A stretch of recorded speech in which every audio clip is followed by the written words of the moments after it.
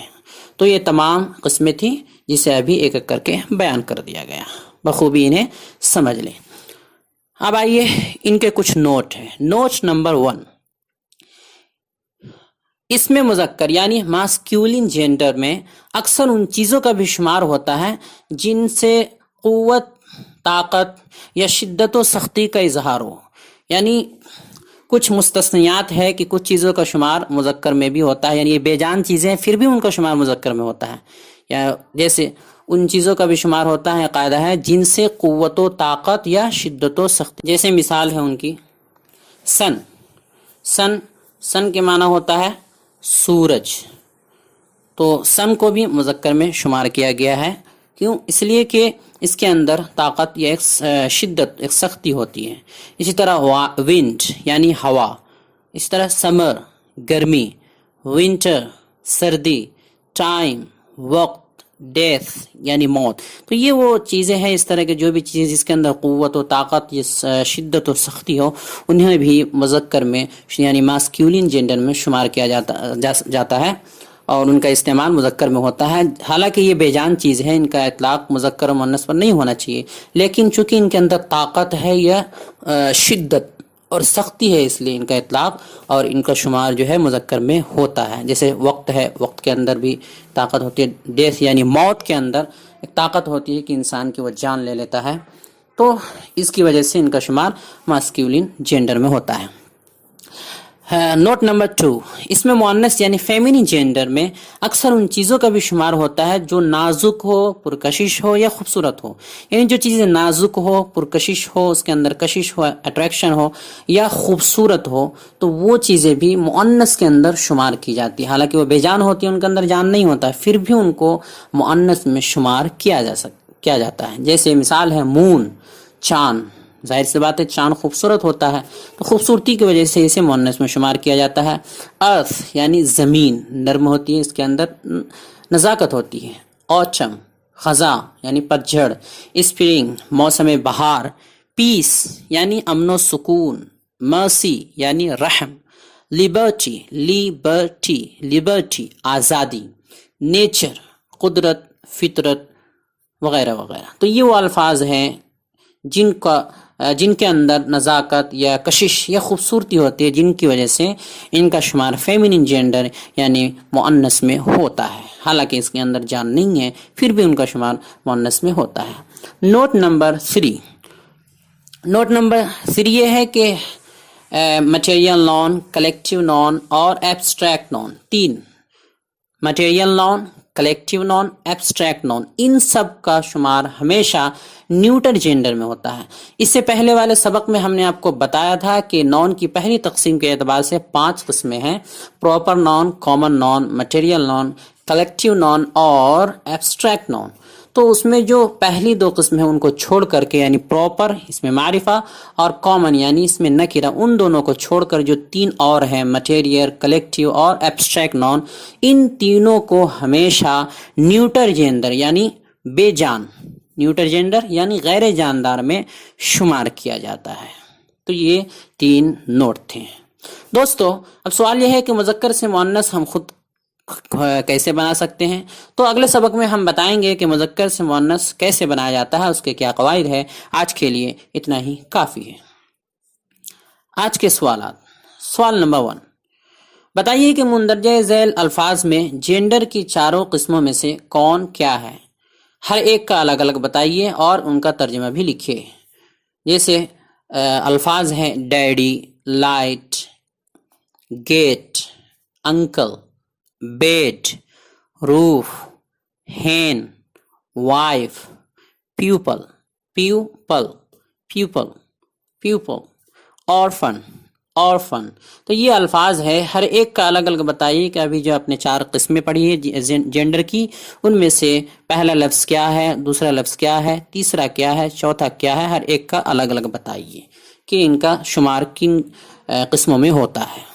سوال نمبر 2 ہے مذکر اور مؤنث یعنی میسکیولن جینڈر اور فیمینن جینڈر میں سے ہر ایک کی 3 مثالیں، ہر دونوں کی 3 مثالیں اپنی طرف سے لکھ کر لائے. صرف پہلے کی مذکر اور مؤنث، ان میں سے ہر ایک کی 3 مثالیں اپنی طرف سے لکھ کر لائیے.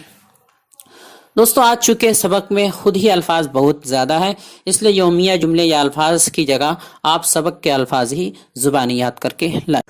تو دوستو ہماری یہ کوشش کیسی لگی، انگریزی پڑھانے کا یہ طریقہ کیسا لگا، اب تک کے اسباق کیسے رہیں، ہمارا یہ چینل آپ کے لیے کس حد تک مفید اور معاون ثابت ہوا، کمنٹ باکس میں ضرور تبصرہ کریں اور ہمارے چینل کو لائک کریں، سبسکرائب کریں اور زیادہ سے زیادہ شیئر کریں. السلام علیکم ورحمۃ اللہ وبرکاتہ.